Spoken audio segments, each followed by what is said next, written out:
আপনি চাকরি করেন, আপনার মায়না দেয় ওই গরিব কৃষক, আপনার মায়না দেয় ওই গরিব শ্রমিক, আপনার সংসার চলে ওই টাকায়, আমি গাড়ি চলি ওই টাকায়।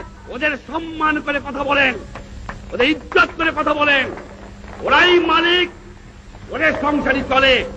এ বেটা কোত্থেকে আসলি? সরকারি কর্মচারীকে বলবো, মনে রেখো এই স্বাধীন দেশ ব্রিটিশ কলোনি নয়, পাকিস্তানি কলোনি নয়। যে লোককে দেখবা তার চেহারাটা মতো বাবার মতো, তোমার ভাইয়ের মতো, ওর পরিশ্রমের পয়সা ওরাই হবে সম্মান বেশি পাবে, কারণ ওরা নিজে কামাই করে খায়। আর তোমরা কাজ করিয়া। একটা কথা জিজ্ঞাসা করি আপনাদের কাছে, মনে করবেন না কিছু, আমাদের কাছে জিজ্ঞাসা করি, আপনাদের বলবো কেন, আমি তো আপনাদের একজন।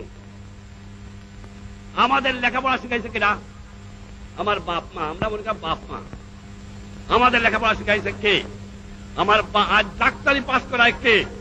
আজ ইঞ্জিনিয়ারিং পাস করায় কে? আজ সায়েন্স পাস করায় কে? আজ বৈজ্ঞানিক করে কে? আজ অফিসার করে কে? কার টাকায়?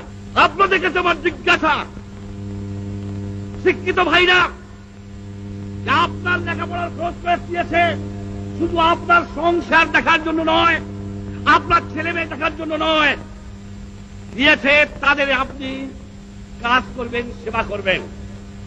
তাদের আপনি কি দিয়েছেন, কি ফেরত দিচ্ছেন, কতটুকু দিচ্ছেন?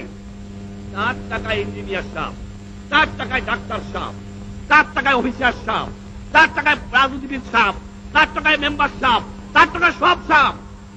সমাজ যেন খুনে ধরে গেছে। এই সমাজকে আমি চরম আঘাত করতে চাই। এই আঘাত করতে চাই যে আঘাত করেছিলাম পাকিস্তানিদের, সে আঘাত করতে চাই এই খুনে ধরা সমাজ ব্যবস্থাকে।